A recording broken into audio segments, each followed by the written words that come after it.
Former FBI Director James Comey indicted on 2 counts by the Department of Justice. New details emerge from the Dallas anti-ICE terror attack, and senior Democrat officials stop calling President Trump a fascist long enough to beg for a budget meeting with him. I'm Tony Kinnett, host of the Daily Signal's Tony Kinnett Cast, syndicated nationally at 7 p.m. Eastern. It is Friday, September 26th, 2025. This is the Daily Signal's top news in 10. Yesterday evening, former FBI Director James Comey was indicted on 2 counts, one for false statements or lying to Congress in 2020, and one for the obstruction of justice. According to reporter Catherine Herridge, FBI leak investigation Tropic Vortex was a criminal referral. The allegation therein that the disclosure of classified information to reporters was authorized by James Comey. As FBI director at the time, Comey would have known whether or not his actions had violated 18 U.S. Code 1924, which criminalizes mishandling classified documents. When Comey was later asked about this leaking of classified documents that later found their way into the New York Times by the Senate Judiciary Committee, Comey then allegedly said some things that were rather untrue. According to Attorney General Pam Bondi, quote, "No one is above the law. Today's indictment reflects this Department of Justice commitment to holding those who abuse positions of power accountable for misleading the American people. We will follow the facts in this case," end quote. And new details emerge from the anti-ICE terror attack in Dallas, in which an individual shot up an ICE facility attempting to kill ICE officials, but instead ended up killing at least one detainee, injuring another, and then killed himself. A slew of new updates came forward from the FBI and from Texas officials yesterday. We went over to our senior reporter, Virginia Allen, for a closer look at the latest. Let's hop right into it. There are some new details that are arising. Again, we were told just 24 hours ago that we still couldn't really pin down the motive. There's really not a whole lot to see here. Well, you have some additional details to us that really put that to the test. Yeah, that's right, Tony. This has been just a whirlwind 24 hours, just over 24 hours of the FBI very rapidly doing what they can to investigate this tragic shooting at an ICE facility in Dallas that left 1 detainee dead, 2 others shot, wounded, in critical condition. And this morning, we saw FBI Director Kash Patel say, okay, so far, this is what we've uncovered. This is, of course, an ongoing investigation. But what we know, according to Patel, so far, is that the alleged shooter, the man who was found at that crime scene, who had killed himself after carrying out this shooting, some really, really disturbing facts. He had downloaded a document titled Dallas County Office of Homeland Security and Emergency Management. So he was doing research on Homeland Security locations, facilities within the Dallas area. And then he had also searched for ballistics and Charlie Kirk shot video. Really disturbing. So he was someone who was watching that video of Charlie Kirk. We saw a similar pattern in that the Charlie Kirk suspected shooter had written messages on those casing shells. Well, the same thing, casing shells for those bullets found near the suspected shooter in the Dallas ICE shooting had written anti-ICE on that casing. Furthermore, the suspected shooter had searched for apps that would track where ICE agents were. And hang on a second here. Yep. That is something that I have to pump the brakes on a little bit.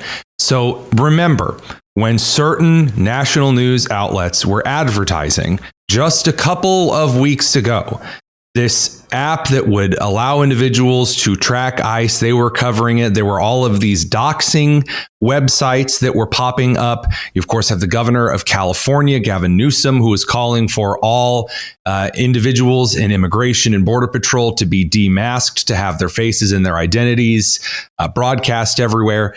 And here we have the guy that people counter to that point have suggested would arise. Those who are trying to use any information available to commit horrible acts of violence, direct assassination, acts of terrorism against these agents using these kinds of apps and resources. Yep, exactly. And this is something that DHS Secretary Kristi Noem has been very clear on, is you can't, for one, use this kind of aggressive language, calling ICE agents Nazis and essentially referring to them as thugs, and then just expect that nothing bad is going to happen. This has been an incident that has long been feared and tragically now has taken at least one life. And then furthermore, Kash Patel said on X this morning that there was a handwritten note that so far has been uncovered in this investigation. And that note reads, hopefully, this will give ICE agents real tear to think, is there a sniper with AP rounds on the roof? So really disturbing that we have essentially a situation that appears to be unfolding, that this suspected shooter was indeed targeting ICE agents specifically. And lastly, senior Democrat officials have stopped calling President Trump a fascist and a Nazi long enough to essentially beg for a budget meeting with him before the upcoming deadline.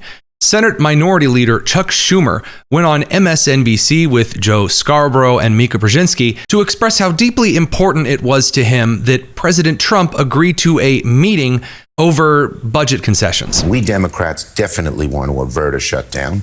We know how bad it is. And we're asking something very simple, Joe, for the president to sit down and talk with us. You know, he's not the king. He can't just dictate what happened. He said he doesn't need Democrats. Well, then he doesn't know how to count, because there are 60 votes in this Senate that you need to pass this, and he's got 53.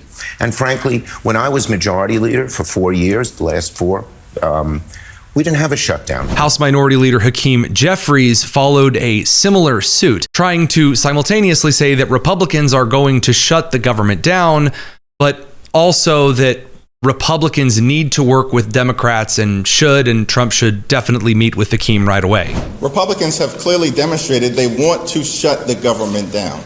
Throughout this process, an intentional decision was made by Republican leadership in the House and the Senate not to have a single conversation with Democrats.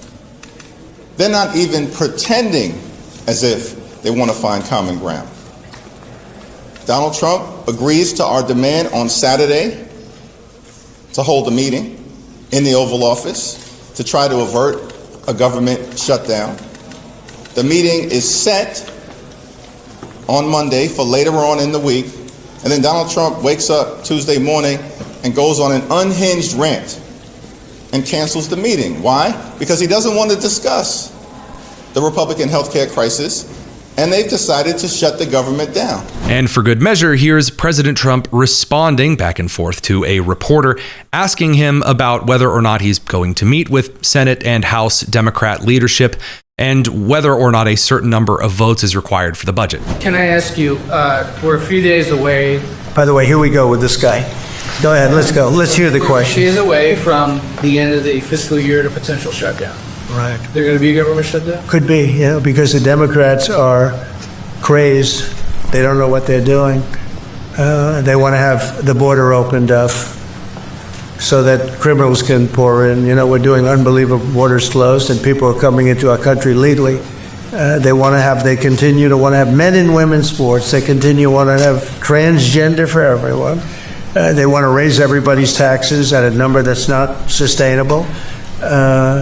It's the only time in the world I've ever seen a party that wants to raise taxes. I grew up in a family where I'd watch politics, and I always liked it from the time I was very young, but I'd always see politicians say, we will lower your taxes.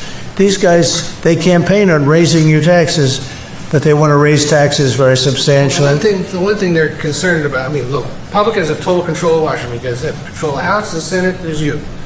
Well, when you say control, so we need 60 votes for this, and we have 53 Republicans, so we need 7 Democrats. And those 7 Democrats and others are asking for an extension of a tax credit on people who get the Affordable Care Act and some other government-backed health care. So are you willing to negotiate? Well, what they're really asking for is they want to pay for illegal aliens that have come into our country by the millions and get onto the rolls, and they want to pay. And our people don't want to do that. Our people are taxed enough. We just approved the largest tax decrease ever in the history of our country, including the extension of the previous Trump tax cuts. The tax cuts that we just approved, they want to use those tax cuts to give the money to illegal aliens, people that came into our country illegally and that are leaving the country. There's been a self-deportation because of what we've been doing that's been incredible. Before you go, head down to the description and make sure you're subscribed to the Tony Kinnett Cast. And join us tonight at 7 p.m. Eastern, where we dig into the latest on the week's news and nonsense. I'm Tony Kinnett, and this has been the Daily Signal's Top News in 10. Take care.